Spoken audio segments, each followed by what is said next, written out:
우리 하나님 말씀 보겠습니다. 레위기 강의 15번째 시간, 하나님의 사랑과 회복의 사명이라는 주제로 레위기 16장 1절에서 5절까지의 말씀을 함께 교독하시고 마지막 절은 합독하도록 하겠습니다. 아론의 두 아들이 여호와 앞에 나아가다가 죽은 후에 여호와께서 모세에게 말씀하시니라. 여호와께서 모세에게 이르시되 내 형 아론에게 이르라. 성소의 휘장한 법궤 위 속죄소 앞에 아무 때나 들어오지 말라. 그리하여 죽지 않도록 하라.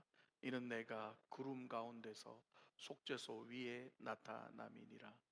아론이 성소에 들어오려면 수송아지를 속죄물로 삼고 순양을 번제물로 삼고 거룩한 세마포 속옷을 입으며 세마포 속바지를 몸에 입고 세마포 띠를 띠며 세마포 관을 쓸지니 이것들은 거룩한 옷이라. 물로 그의 몸을 씻고 입을 것이며, 함께요. 이스라엘 자손의 회중에게서 속죄물로 삼기 위하여 숫염소 2마리와 번제물로 삼기 위하여 숫양 1마리를 가져갈지니라. 아멘.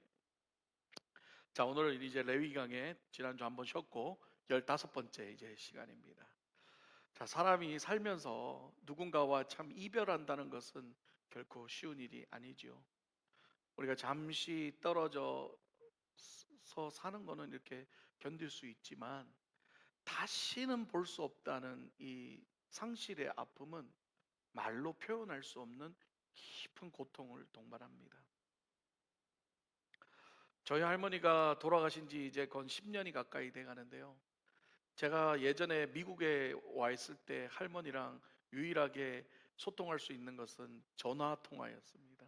할머니 전화하면 맨날 그래요. 할머니 잘 있어요? 그러면 잘 있다 끊어라. 어른들은 왜 이게 이 해외 통화 돈 많이 나온다고 할머니 잘 있어요? 그러면은 잘 있다 끊어라. 무조건 잘 있다 끊어라밖에 얘기를 안 하세요. 그럼 제가 그러죠. 할머니 이거 돈 공짜로 쓰는 거니까 괜찮아요. 그러면 그런 것도 있나 하면서 또 이렇게 길게 얘기를 하신 적이 있어요. 그래서 밥 잘 먹고 건강하고 할머니 뭐 그러면은 대답하시고, 그때까지는 좀 총기가 있으셨죠.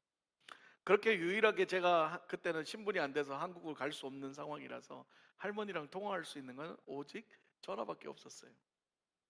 그러다가 할머니 건강이 안 좋아지시고 할머니가 치매도 오시고 안 좋을 때마다 가끔 전화로만 안부를 묻다가 결국은 10년 전에 12년 전인가 돌아가셔서 정확한 날짜를 모르겠는데 돌아가셔서 그때 한국을 가게 됐습니다. 한국 가서 할머니 장례를 치렀어요. 그리고 다시 미국으로 돌아왔습니다. 그리고 또 살아갑니다. 그런데요, 꼭 할머니가 한국에 있는 것 같아요. 그냥 할머니 없던 세월이 10년이었는데 할머니 돌아가시고도 지금까지 살면서 왠지 지금 전화하면 끊어라 하는 그 할머니 음성이 들리는 것 같아요. 그런데 할머니는 이 세상에 안 계시다.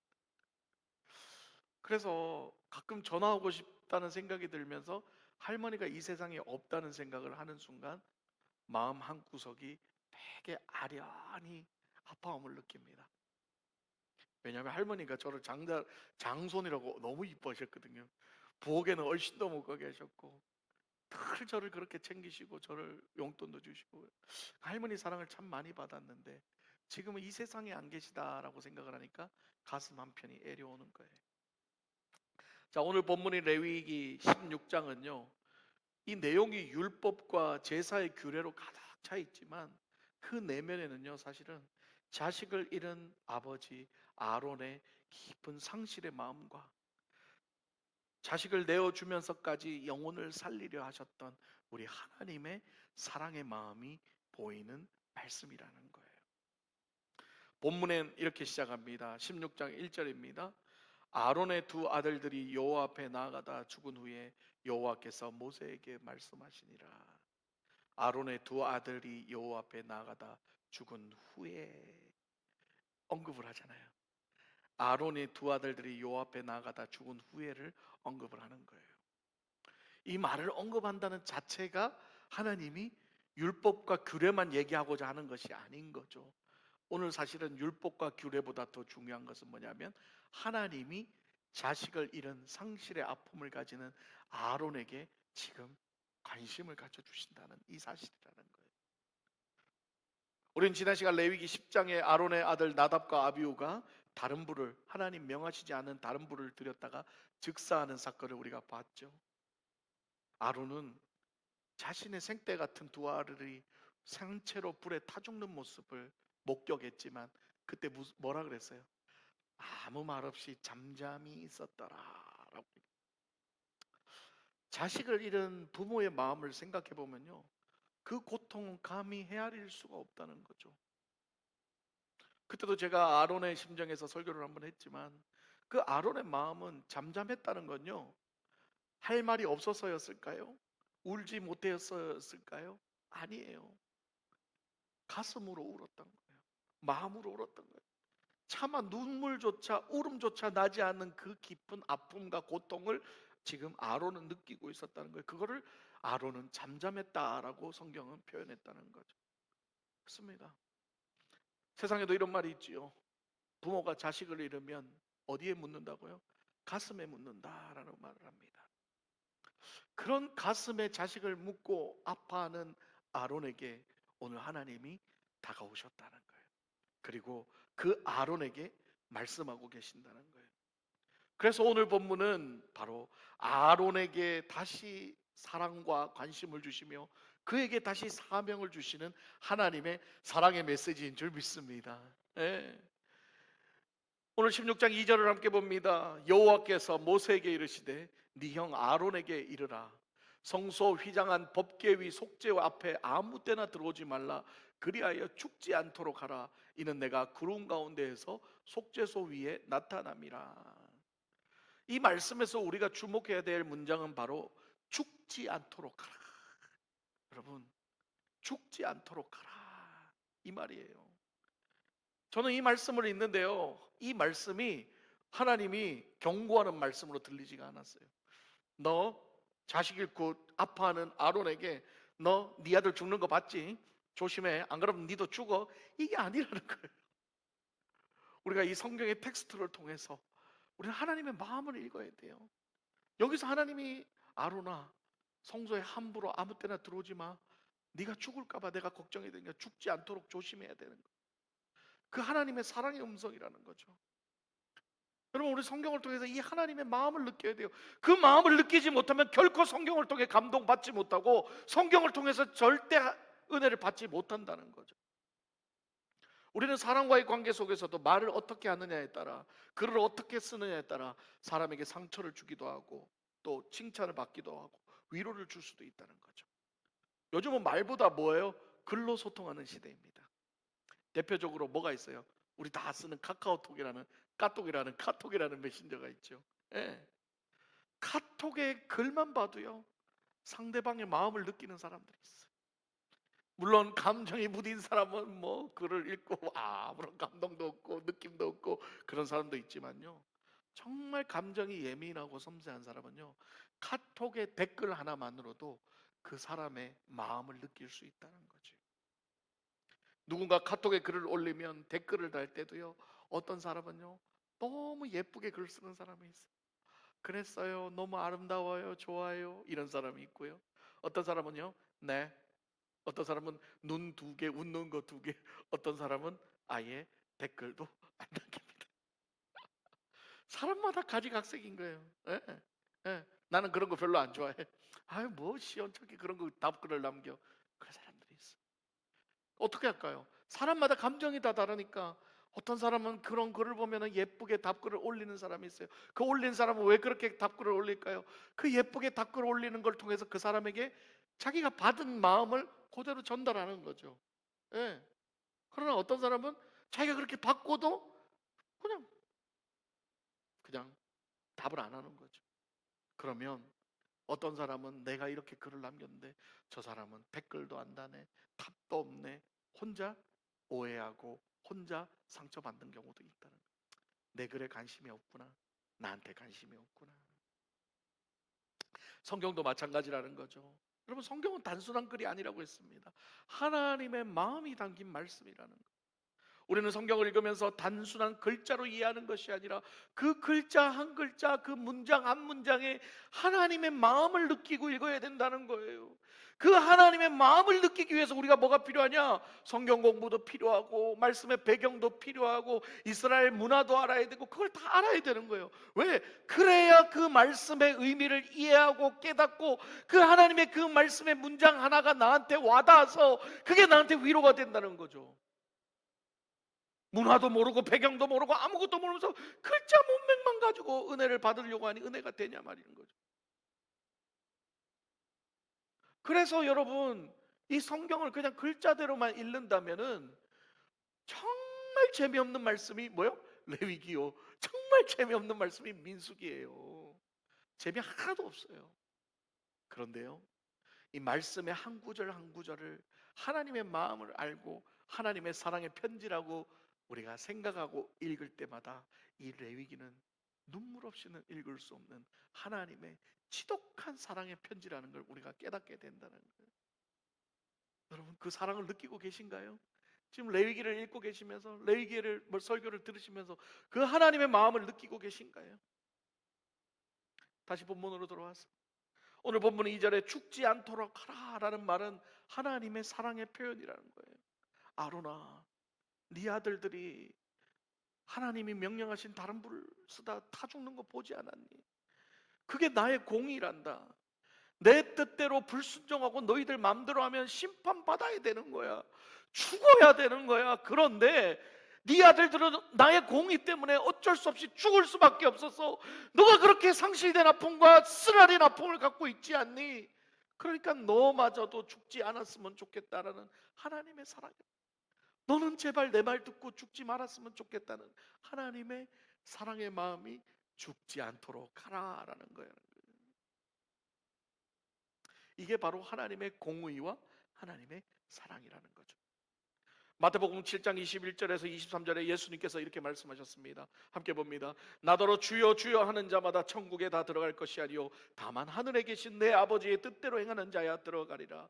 그날에 많은 사람이 나더러 이르되 주여 주여 우리가 주의 이름으로 선지자 노릇하며 주의 이름으로 귀신을 쫓아내고 주의 이름으로 많은 권능을 행하지 아니하였나이까 하리니 그때에 내가 그들에게 밝히 말하되 너희를 도무지 알지 못하니 불법을 행하는 자들아 떠나가라. 제가 목사가 되고서부터 가장 무섭고 두렵고 떨리는 말씀이 바로 마태복음 7장 21절에서 23절 이 말씀입니다. 선지자 노릇이 무엇인가요? 제사장과 같은 집, 주의 이름으로 귀신도 내쫓아내고 주의 이름으로 권능도 행하고 다 예수의 능력을 행했다는 거예요. 자기 이름으로 하지 않았어요. 주의 이름으로 했다는 거예요. 주의 이름으로 신앙생활하고 주의 이름으로 교회 다니고 주의 이름으로 헌금하고 주의 이름으로 모든 헌신 봉사를 했어요. 그런데 주님 앞에 섰을 때에 나는 너를 도무지 모른다라고 한다잖아요. 왜요? 아무리 주의 이름으로 해도 그게 하나님의 뜻이 아니고 하나님의 방법이 아니면 불에 타 죽는 것처럼 너도 버림받는다는 거. 천국에 갈 수 없다는 강력한 메시지라는 거죠. 여러분, 그래서 우리는 하나님의 마음을 알아야 돼요. 그래서 우리는 성경을 통하여 하나님의 뜻이 무엇인지를 알아야 된다는 거예요. 결국 우리의 종교적 열심보다 더 중요한 것이 하나님의 뜻을 아는 것이고 그 하나님의 뜻대로 행하는 것이라는 겁니다. 그리고 그 하나님의 뜻을 알기 위해서 그 하나님의 마음을 알기 위해서 내 뜻대로 내 마음대로 하지 않기 위해서 우리가 성경을 잘 이해하고 성경을 제대로 알아야 되고 성경을 제대로 봐야 된다는 거예요. 다시 말해 겉으로 보이는 종교적 열심이 아니라 하나님의 뜻대로 행하는 것이 진정한 믿음이라는 것을 성경은 말하고 있다는 거죠. 예? 하나님이 여러분에게 많은 거 원하시는 게 아니에요. 지극히 작은 것 하나라도 하나님의 방법대로 하나님의 뜻대로 행하는 것, 하나님 그것으로 됐어요. 그걸로 만족한다는 거예요. 그래서 한 영혼을 구하면 천하를 구한다 그러지 않았어요. 천하를 구해야 한 영혼 값어치가 아니라 한 영혼을 위해 최선을 다하는, 지극히 작은 것에 최선을 다할 때에 내가 모든 것을 더해준다고 하나님이 말씀하셨다는 거죠. 우린 성경을 제대로 알아야 돼요. 성경을 잘못 이해하면 내 열심, 내 종교적 열심, 하나님의 뜻과 다른 내 방법으로 그렇게 살다가 주님 앞에 섰을 때 버림당하는 걸 꼭 기억하셔야 돼요. 하나님은 자식을 잃고 가슴에 큰 상처를 안고 살아가는 아론을 버리지 않으셨습니다. 잊지 않으셨습니다. 그 아론에게 오늘 말씀을 통해서 다시 사명을 준다는 거예요. 지금 아론의 심정이 어떨까요? 어쩌면 자식들을 제대로 가르치지 못한 자신을 실패한 제사장, 실패한 부모, 실패한 아버지라고 여겼을 거예요. 그리고 괴로워하고 있다는 거예요.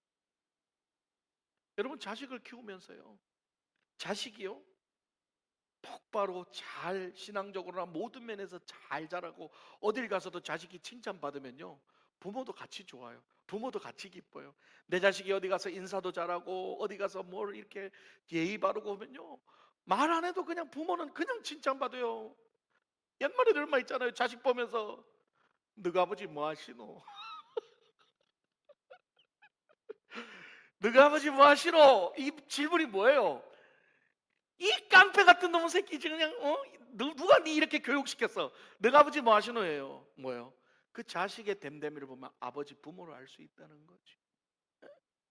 그러니 자식이 속색이고 자식이 말 안 듣고 그러면 부모 마음이 얼마나 괴롭고 힘들겠어요. 그런데 오늘 이 아론은 심지어 하나님 뜻대로 하지 않아가지고 불에 타 죽었네. 그걸 사람들이 다 봤네. 얼마나 부끄럽겠어요. 얼마나 부끄럽겠어요. 저도 제 자식이 어디 가가지고 이렇게 예의 바르지 못한 행동하면은 얼마나 속상한지 몰라요. 지난 위임식 때 우리 아들 둘이가 특송했잖아요. 근데 우리 아들 큰 놈이 주머니에다 손을 넣고 그래서 나중에 얘기했죠. 야, 어디서 버리장머리 이렇게 손을, 얘는 그걸 이해를 못하더라. 그게 왜요? 어때서요? 요한이도 손 넣는데도 있대. 요한이 옆에서 나는 손 안 넣어서 손가락만 꼈지. 그런 거예요. 내 자식이 예의 없게 보니 내 속이 상한 거예요. 예. 근데 그 자식은 지가 잘못한 것도 모르고 오히려 대들고 있어요. 이 주댕이 대빨라가지고 그게 뭐 어떤 잘못됐다고. 그렇습니다. 그 자식을 잃고 아파하는 그 아론을 하나님께서 어떻게 해요? 위로하고 오늘 회복시킨다는 거죠. 많은 사람들이 오랜 교회 생활을 하다 보면은 이제는 힘이 들고 지친다고, 번아웃 됐다라는 말을 합니다. 그리고 교회 안에서 이런저런 상처를 받고 뭐라고 얘기하냐? 아휴, 이제 좀 쉬자. 이제 그만하자. 됐다. 이제 그만 상처받고 싶고 이제 모든 걸 다 내려놓고 이제는 그냥 조용히 내 혼자 그냥 하나님하고 신앙생활 하겠다고, 그렇게 많은 사람들이 교회를 떠나가요. 그런 사람들을 오늘날 뭐라고 부르는 줄 아세요? 가나안 성도라고 부릅니다. 가나안 성도. 가나안 성도가 무슨 뜻인 줄 아세요? 안 나가 성도입니다. 안 나가를 거꾸로 하면 가나안이. 교회 안 나가, 일 안 해. 나는 그냥 주일날 하나님하고 온라인으로 예배드리면서 하나님하고만. 너무 많다는 거죠. 직분도 내려놓고 교회 일도 내려놓습니다. 그럼 과연 그게 하나님이 원하시는 걸까요? 만약 건강상의 문제가 생기고 개인적 상황이 안 좋은 상황이라서 당연히 쉼이 필요하기 때문에 잠시 좀 내려놓고 충전할 기회가 필요합니다. 필요해요. 그런 사람은 쉬어줘야 돼요. 충전도 필요합니다. 그러나 단지 오랜 신앙생활을 통해서 매너리즘에 빠져서 아무것도 하기 싫고 그냥 편하게 신앙생활하기 위한 목적의 쉼이라면, 그래서 내려놓고 아무것도 안 하고 싶다면, 그건요, 여러분 꼭 기억하십시오. 하나님의 방법이 아니라 여러분의 방법이고, 그렇게 살다 보면 점점 하나님하고 멀어지게 되는 거예요. 하나님하고 점점 멀어지게 되는 거예요. 제가 말씀드렸죠. 하나님하고 점점 멀어지면 육체는 멀쩡합니다. 더 잘 살 수도 있어요. 살도 찌고 돈도 더 많이 벌 수 있고 더 세상으로 잘 나갈 수 있어요. 그러나 영적으로 죽는다는 거예요. 영적으로 피폐하게 말라 죽는다는 거예요. 여러분, 사랑하는 사람이 원하는 것을 해도 지치지 않습니다. 더 해주지 못해 마음 아파합니다. 그러나 사랑이 식으면 아무것도 하기 싫어. 제 아내가, 우리 막내가 뮤지컬을 하는데, 시에서 뮤지컬을 하는데 거기 와서 헬프를 해야 된대요. 뭐 20시간을 도와줘야 된다나? 근데 아내가 일을 하니까 가서 일을 못 하잖아요. 그래서 방법이 없냐 했더니 돈으로 해결해도 된대. 근데 돈도 너무 많이 부르는 거예요. 돈을 뭐 몇백 불을 내놓으라는 거예요. 그러니까 아내가 돈도 없잖아요. 그랬더니 또 다른 방법이 있대. 사탕을 만들어 주면 되는데 그 있죠, 이 애들 목걸이 사탕 있잖아요. 그거를 만들어서 주면 그걸 팔아서 자기네들이 펀드레이징 할 테니까 그걸 만들어 주면 된다는 거예요. 세상에요, 우리 아내가요 그 목걸이를 뭐 30개인가 40개인가 50개를 만들었대요. 막 앉아가지고 그냥 만드는데 저한테 뭐 화상 채팅하면서 보여주는데 자기가 이제는 이 목걸이 만드는데 달인이 될 것 같다고, 하지만 눈 감고도 만든다고 그러는데 내가 아이고 빙신아 그걸 자랑이라고 하고 앉았냐? 어? 어? 뭐 할라 그 고생을 하냐고. 할라 그 고생을 하냐고. 애 뮤지컬 시키지 마 그냥. 저는 아내가 고생하니까 화가 나가지고 엄마 그냥 골병 들기 전에 하지마, 시키지 마. 저는 그렇게 소지르는데 우리 아내의 말이, 아니 애가 하고 싶다잖아. 우리 사랑하는 막둥이가 하고 싶다잖아. 안 힘드네. 안 힘들. 안 힘들. 안 힘들. 자기는 너무 행복하대. 행복하대. 일하고 와서 피곤한데도 그 앉아가지고 그거를 수십 개를 만들고 있는 거예요. 그래서 자기는 행복하다는 거예요. 그렇습니다. 사랑하면, 내 사랑하는 자식을 위해서라면 그거 30개 40개 만드는 거 힘들지 않다는 거예요. 왜 안 힘들겠어요? 힘들지요. 손가락 아프지요. 그러나 사랑하는 아들을 위해서 하니까 안 힘들다는 거예요. 그렇습니다. 사랑이 식으니까, 사랑이 식으니까 해주기 싫은 거고, 사랑이 식으니까 보기 싫은 거고, 사랑이 식으니까 관심이 사라지게 되는 거예요. 그리고 어떻게 돼요? 그 사랑하는 사람을 버리고 또 다른 사랑을 찾기 시작한다는 거예요. 결국 다른 사랑을 찾으면 지금 자기 옆에 있던 사랑을 어떻게 해요? 버리게 된다는 거예요. 이스라엘 백성이 그랬다는 거예요. 하나님의 변함없는 사랑에 지겨워서, 지쳐서, 매너리즘에 빠져서 하나님 이제 그만 지겹습니다. 이제 그만 좀 하이소.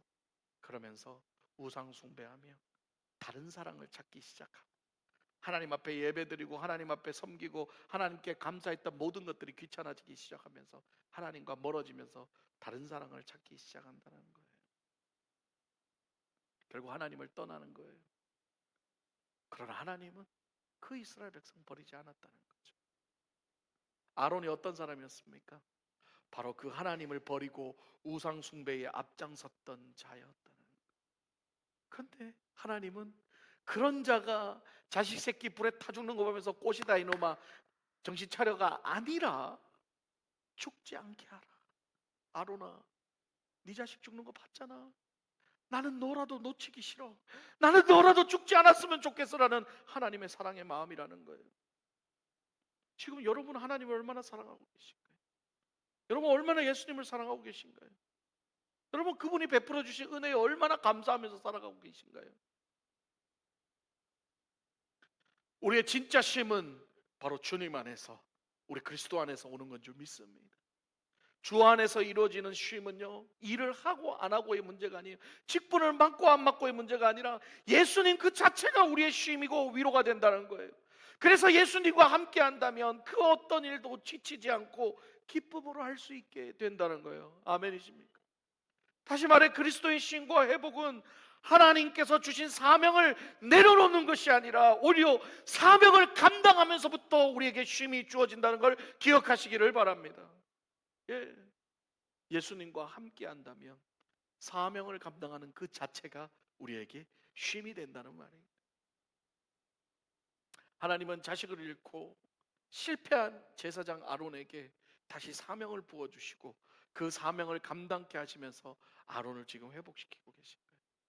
그가 먼저 오늘 본문 말씀을 보면 속죄제를 통하여 하나님 앞에 자기가 거룩함으로 먼저 나아오고, 아론을 통하여 이스라엘 모든 백성의 죄를 사하는 제사를 드리게 하는 거예요. 이것이 바로 뭐냐? 이스라엘 백성이 1년에 한 번 이스라엘 백성의 전체의 죄를 사함받는 대속죄일이 여기서 시작됐다는 거예요. 대속죄일은 뭐예요? 대제사장만이 1년에 한 번 지성소로 들어가서 하나님 앞에 이스라엘 모든 이스라엘 백성의 죄를 용서받는 날이란 거예요. 얼마나 위대한 날인가요? 하나님은 그 위대한 날, 그 대속죄일의 대제사장을 누구를 뽑으신 거예요? 바로 이 실패한 아론을 뽑았다는 거예요. 할렐루야.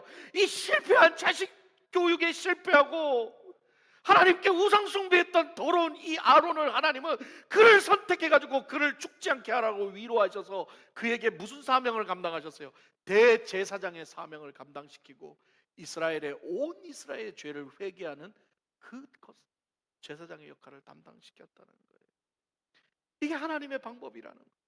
실패하고 연약한 아론을 들어서 대제사장의 자리에 올려 그 일을 하게 하신 하나님의 사랑이라는 거예요. 아멘. 여러분, 히브리서에는 우리의 대제사장이 누구라 그러셨어요? 바로 예수 그리스도. 바로 예수 그리스도와 같은 자리에 누구를 올리신 거예요? 이 실패한 아론을 거기다 올려놓으셨던 거예요. 할렐루야. 이스라엘의 가장 큰 행사인 대속죄일은 대제사장이 1년에 한 번 들어가는 거 유일한 얼마나 축복의 날입니까? 이날 이스라엘 모든 백성의 죄를 다 대제사장을 통해 사함받는 축복의 날이에요. 그날은 잔치의 날이에요. 축복의 날이에요. 그런데 그 위대한 축복의 날에 누구를 세우신 거예요? 바로 실패한 아론을 거기다 세웠다는 거예요. 나답과 아비후가 죽고 자식을 잃어 상실한 마음을 가지고 이제는 잠잠히 그냥 나도 고마 데려가 있어. 하나님, 나도 고마 데려가 있어. 내 생때 같은 자식들 다 잃어버리고 나는 이제 어떻게 살라고. 하나님, 나는 자식 교육도 실패하고 나는 모범도 보이지 못하고 우상 숭배했던 더럽고 벌레 같은 이 인간 제사장 못합니다. 그냥 데려가 있어. 나도 그냥 불에 타 죽이소. 속으로 그렇게 얘기하면서 입 닥치고 잠잠히 있던 아론에게 하나님이 오늘 찾아가셔서 아론아, 죽지 마. 내가 너를 다시 세울게. 내가 너를 다시 세워서 내가 너를 대제사장으로 만들어 온 인류를 구원시키는 그 일을 너에게 담당시킬 테니 너는 나만 바라보고 나만 사랑해라. 그 사랑의 메시지가 바로 오늘 이 레위기 16장의 말씀이라는 거예요. 말씀 마무리하겠습니다. 지난주에 하나님의 은혜 가운데 우리 알카사 사랑의 교회가 담임 목사 위임 및 임직 예배를 잘 마치게 되었어요. 하나님께 너무너무 감사해요. 온 사람들도 너무너무 좋았고 타교인들도 잔치도 이런 잔치가 없어. 막 너무 음식이 좋고 맛있고 남아 돌아서 막 원래 우리 안 싸가기로 하지 않았나? 그때 다 싸가서 파리 나는 도너츠 먹어보지도 못했는데 도너츠도 다 나서 다 가지고 다 싸가지고. 근데요, 저는 그 싸간 게 너무너무 좋아요. 우리 성도들 싸간 것보다 그 타교인들이 그렇게 많이 싸간 게 더 좋습니다. 왜? 우리 사랑의 교회가 이제 다시 이렇게 풍성이 넘치게 사랑도 넘치고 음식도 넘치고 은혜도 넘치고 말씀도 넘치고 할렐루야 찬양도 넘치고 그래서 다 그들이 느끼고 갔다는 거죠. 얼마나 감사한지 몰라요. 게다가 1년 동안 전도했던 그 불신자들이 와가지고 함께 예배를 드리고 그 모든 과정 하나가 저한테는 너무 은혜의 시간이었어요. 이번에 임직을 세우면서 임직자들에게 제가 임직을 받으십시오 권면했을 때 거의 다 대부분이 저한테 말했던 건 No, 안 합니다. No, 안 합니다. 근데 그 이유가 뭐냐 그랬더니 다들 이렇게 얘기했어요. 나는 직분 받을 만한 자격이 안 됩니다. 나는 이 직분 받을 만한 자격이 안 되는 사람입니다. 나는 하나님 앞에 이런 직분 받고 이렇게 살아갈 수 있는 자격이 안 되는 사람입니다. 그래서 나는 직분 못 받겠습니다. 그때 제가 말씀드려요. 아니에요. 하나님이 받기를 원하시다. 제가 아니라 하나님이 받기를 원하시다. 오늘 이 말씀처럼 하나님이 아론에게 얘기하는 것처럼 여러분에게 얘기하는 거예요. 아론아, 죽지 않게 너는 내가 너에게 사명을 줄 테니까 다시 그 일을 감당해라. 하나님이 여러분에게 여러분 사랑하셔서 다시 직분 받고 다시 나와 함께 열심히 일해보자꾸나. 그래서 하나님이 여러분에게 직분을 여러분은 노라고 했지만 하나님은 예스. 근데 여러분이 그 하나님의 예스에 순종하고 나갔을 때 놀라운 하나님의 축복이 임했다는 거예요. 우리의 생각이 노라 할지라도 하나님의 뜻이 예스라면 그 하나님의 뜻을 따라갈 때에 우리가 알지 못하는, 상상치 못하는 축복이 여러분에게 임할 줄 믿습니다. 그게 가장 복된 길이라는 거예요. 알카사 사랑의 교회도요, 오늘 본문의 아론처럼 과거에 아픔과 상처가 많았던, 실패가 많았던 교회였어요. 그러나 하나님은 우리 알카사 사랑의 교회 성도들을 혼내지 않으시고 오늘 아론처럼 아픈 마음과 상처의 마음을 다시 위로하고 계시고, 다시 교단을 옮기고, 다시 새로운 목사를 세우고, 다시 장로를 세우고, 다시 임직자를 세우면서, 그리고 우리에게 사명을 주시면서 우리를 회복시켰어요. 그게 바로 지난주에 있었던 일이었다. 이제 하나님 알칸사에서 실패하고 연약했던 이 사랑의 교회를 다시 세우시고 회복시키시겠다는 그 하나님의 사랑의 마음을 알칸사의 모든 목회자들과 성도들을 불러서 성도들 앞에 보여주셨다는 거예요. 얼마나 은혜입니까? 얼마나 축복이에요. 임직식 때 저의 두 아들이 부른 영어 찬양의 한국 제목이 주의 선하심이라는 제목이에요. 제가 목사 안수 받을 때도 저희 아들이 이 찬양을 불렀는데, 그래도 왠지 감동이 나서 이번에도 이 찬양을 불러달라고 해서, 그 찬양의 가사가 이렇습니다. 여러분 가사 한번 볼까요? 사랑해요 신실하신 나의 주님, 나의 삶 주님 안에 있습니다. 눈을 뜨는 아침부터 나는 잠들기까지 선하신 당신을 노래하고 싶습니다. 사랑합니다. 나를 인도하셨던 주님, 고난 중에도 아픔 중에도 나와 함께 하셨죠. 내 아버지가 되시면서 내 친구가 되어주신 주님, 나의 삶은 주님 안에 있습니다. 그렇습니다. 신실하신 하나님은 변치 않는 늘 신실하신 하나님이십니다. 그 하나님이 우리 알칸사 사랑의 교회와 여러분들을 단 한 번도 놓친 적이 없으시고 단 한 번도 사랑 안 한 적이 없다는 거예요. 어떨 때는 여러분 하나님 없는 것 같았죠. 언제까지 우리가 이렇게 바닥까지 내려가야 됩니까? 언제까지 우리가 이렇게 무너져야 됩니까? 근데 하나님은요, 침묵하지 않으셨어요. 다 보고 계셨어요. 다 기억하고 계셨어요. 그리고 하나님의 때에 여러분들을 회복시키고 다시 교회를 세우고 다시 이렇게 나간다는 거예요. 지난주 위임제교회 위임 예배는요, 우리에게 오늘 본문의 이스라엘 백성의 대속죄일과 같은 축복의 날이며 알칸사 사랑의 교회가 새로이 세워지는 놀라운 은혜의 날임을 저는 선포합니다. 이제 우리는 그 은혜를 가지고 살아가야 돼요. 신실하신 하나님께서 저와 여러분에게 다시 사명을 주십니다. 이제 우리도 이 사명을 붙들고 다시 주 안에서 쉼을 얻기를 원합니다.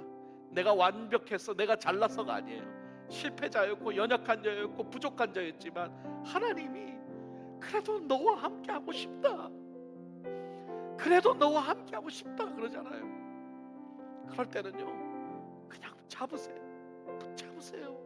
자존심 세우지 마세요. 그냥 그 손 붙잡으세요. 그럼 하나님이 여러분들을 끌어당기십니다.